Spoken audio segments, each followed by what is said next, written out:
Welcome to Beyond Our Focus. I'm Stefan, this is Amanda, and this is Breaking Prisms, where we go over Black Mirror, which is done. Go check it out. We go over Love, Death, and Robots, which is really amazing. We're still going through it. Go check that out. And today we're going over the Twilight Zone, Season 1, Episode 27, called The Big, Tall Wish. It is November, the 5th of November. The gunpowder treason and plot. I can think of no reason why the gunpowder treason should ever be forgot. I don't know a lot about that other than the movie. That was awesome. Guy Fawkes Day. Oh, yes. Good old Guy Fawkes, who I don't know a lot about personally. Other than what from Vendetta. That's what I've gotten. Anyways, we are not here to talk about the 5th of November. Sure? That would be more interesting. Okay, so we're actually here to talk about an episode of the Twilight Zone, and it's a one. It's a something. So, top level plot wise, it is about a man about to go into a boxing ring, and this little kid with his big tall wishes that he won't be touched and he's going to come out unscathed. Yes, apparently this is a boxer who is retirement age but wants to go back in it. Yep. He's got a lot of really, really bad makeup scars on him. Yes. So yeah, top. We'll go with top level of things we liked and didn't like. This is stuff we find out in the first minute and a half of the episode. Yes. So that's top level as it's going to get. So yes, unfortunately the makeup effects was a little off. For a while there, we thought the scars were moving, and then it turned out we realized we were looking in the mirror throughout the first couple scenes. Yes, and then it switches, and we thought, but still, the scars are not well done. No, there are a couple scenes that they got them right. I don't know if maybe sometimes, of course, they change up makeup artists, and sometimes it just looks better from farther away. But yeah, some of these close-up shots, it's like, oh, we can clearly see where this was put on. Yes. Which is not what you want. No. The other thing is that really, even with the scars, the actor doesn't really look, I mean, they keep calling him like old man, and he's ancient pretty much. And he looks pretty young. A little older for a boxer, but he doesn't look as old as they keep making him out to be. Like, I can understand if you're calling him an old man because he's a washed-out boxer, or just like, he's past the prime for boxing. But literally, these people were talking to him as though he was grandpa. Yes, like he was an elderly man trying to get... He's Rocky and Rocky Balboa, the 6th Rocky movie, trying to get back in the ring. Yeah, so it was just a little confusing for that. But otherwise, I mean, the guy did really well as far as acting. Yes, the actor himself did a great job throughout the episode. Yes. Truthfully, most of the acting throughout the episode was well done. The girl's good. He's great. The bad guy, or the skeezy fella, I don't know his name, did well for being his skeezy self. He sounded like a bookie pretty much. So I don't think any of the acting was bad, except, and this is where most of the episode's going to come, this little kid in the episode, he's the most annoying thing I've seen in Twilight Zone in a long time. Unfortunately, I think they chose a child that wasn't quite ready for acting. It was just... Or they needed to give him better dialogue. Yes, that could have been it too, is that maybe it was just his dialogue was poorly written, but otherwise, even some of his execution, he just seemed a little too young. Like, not really spoiler, but especially when you get towards later on, he goes to sleep and it almost looks like he pretends to die, which is... He goes to sleep pretending to die. Yeah, like he kind of opens his mouth and his tongue kind of pokes out and he flops his head over, and it's like okay, that's cute, but I mean, in this episode it didn't really work. The kid was just annoying. But again, the other thing was decent. It's about a boxer. The boxing portion of it was like, okay, y'all definitely apparently did not have a lot of time to rehearse this. Yes. Either they couldn't risk injuring anybody, so they only showed legs shuffling around, and then maybe 3 minutes of close-up battle. Not even that long.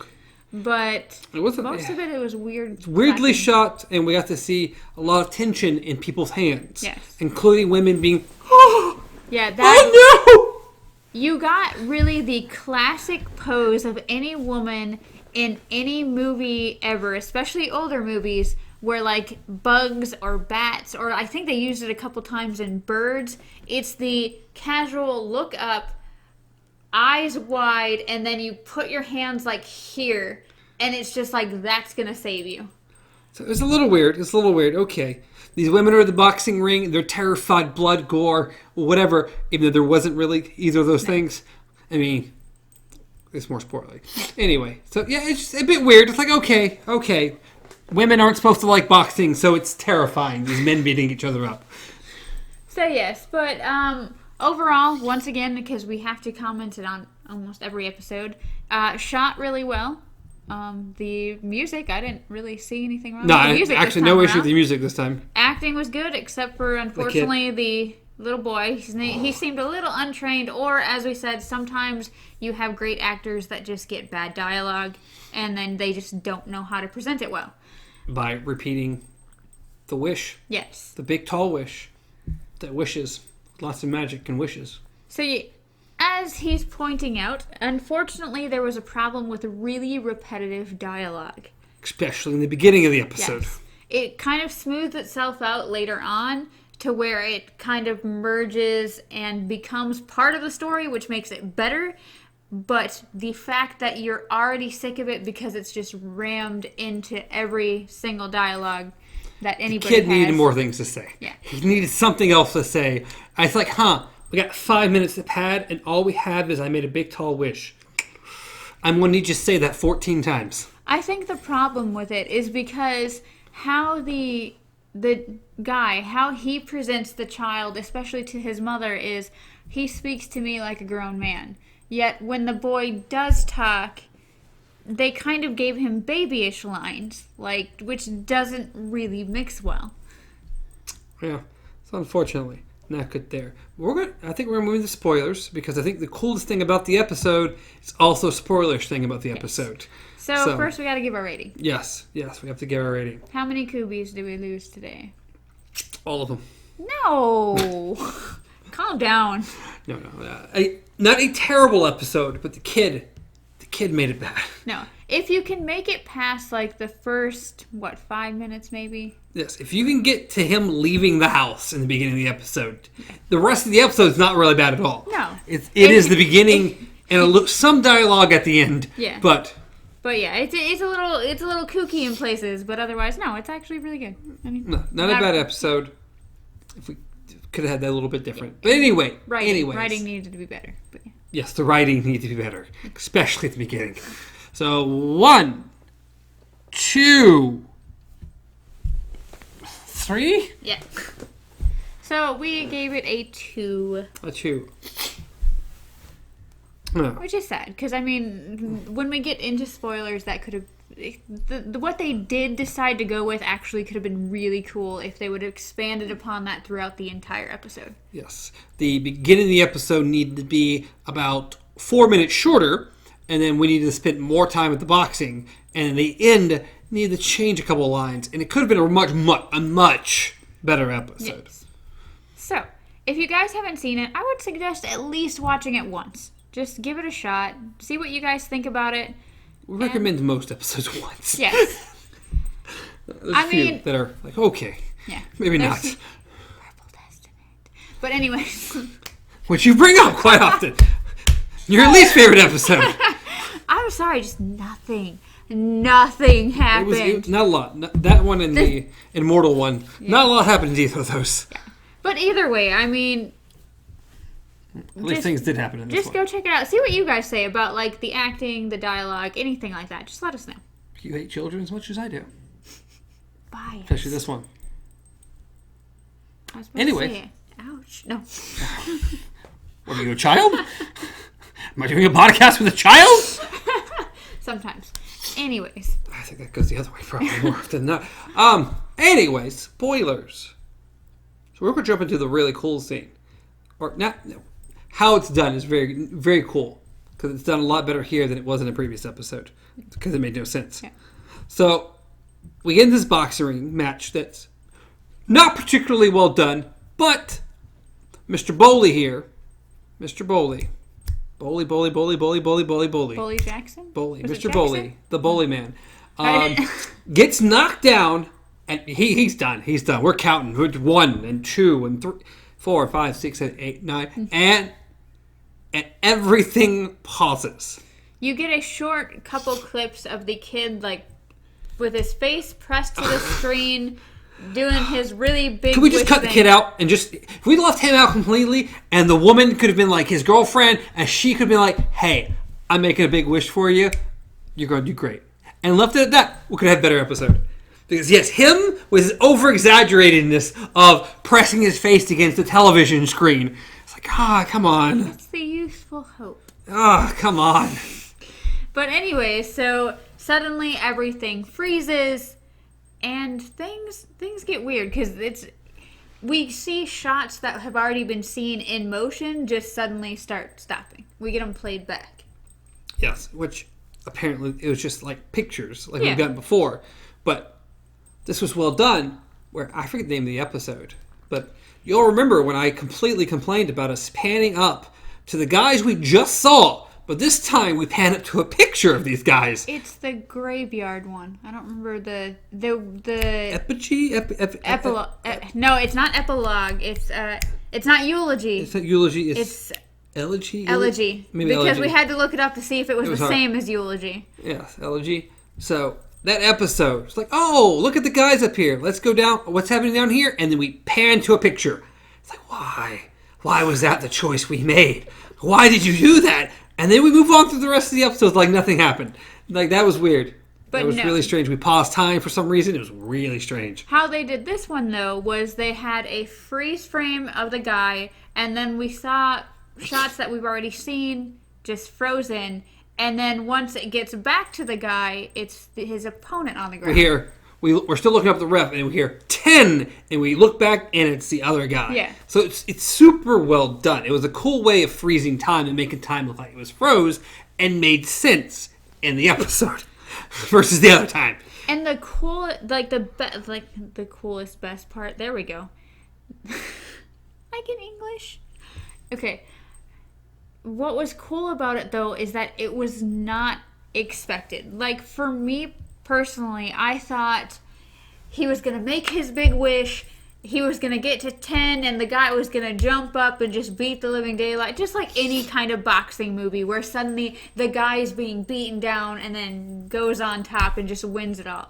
And no, that's not what happened at all. This was straight up magic. Yes. Which is also the next biggest issue of the episode, is when, before he gets in this ring, we have this skeezy manager type dude guy who basically is telling him to throw the match. Uh-huh. And he gets angry at him, and they go, and then we have this extremely rough, terrible shot of him punching a wall. I don't even... It was so weird looking and odd and just out of place how he hit that wall. But anyways, in doing so, he broke 4 knuckles. Yes. He said he could feel them through the bandages. So, and it was his right hand. So, he couldn't fight with his right hand. He only had his left. So, that whole thing. And then, again, he wins it. He gets back out of the match. And then no one can recall him being knocked down. His hand feels perfectly fine now. And everything's fine. He won without a problem. It was great. He even, talks to his manager and was like, wow, you must have been wrong. It's just bruised up. And the guy's acting like he never punched anything. Like, I don't know what you're talking about, but good on you. So I like how they use all of this. It was great. But then we get back to the kid. Yes. He messes the episode up some more. Unfortunately, the kid is once again given dialogue that says, what I did like, though, is that when the older guy is kind of doubtful, because he's like, I know I was almost losing, so what happened? And he goes to the kid, and the kid actually looks disappointed. And he's like, but no, why does no one believe me about this? And he's like, it's because I made the wish, and he's like, so you're saying I was going to lose? And he's like, yes, but I made the wish. But this is better dialogue than what the kid had. Yes. The issue with it, for me, for the most part, is it's like, okay, the guy's convinced something happened that is way peculiar and way weird and shouldn't have happened. But then when the kid tells him that, yes, that did in fact happen the way you think it did, it was magic, he goes on to say, there ain't no such thing as magic. He also says, but no one remembers but me. And the kid clearly just told you he saw it. So, he knows magic happened. But then, immediately when confronted with the fact that it did happen, he denies it completely that it didn't happen, it couldn't have happened, there's no such thing as magic, you're a silly kid, how'd I get mixed up in the likes with you? Yeah. It's like he was a gang member or something and he got caught up with him. It was weird. I don't know. It was... And the kid continues to say, hey, I don't know how the kid knows all this, but if you don't believe in the magic, it won't work. Yes. To which he keeps saying that I'm too old to believe, I can't believe there's But we clearly went over, this is what happened. Yes. He's like, there's no such thing, I just can't believe in magic anymore. So, we get that instant freeze, and you're like, oh no. He did not believe in fairies, he did not clap his hands, and now everything's going in reverse. Can't follow the yellow brick road anymore. So, unfortunately, he does wake up from his 10 countdown. He has lost the match. He's no longer almost looks cheery about it. Yeah.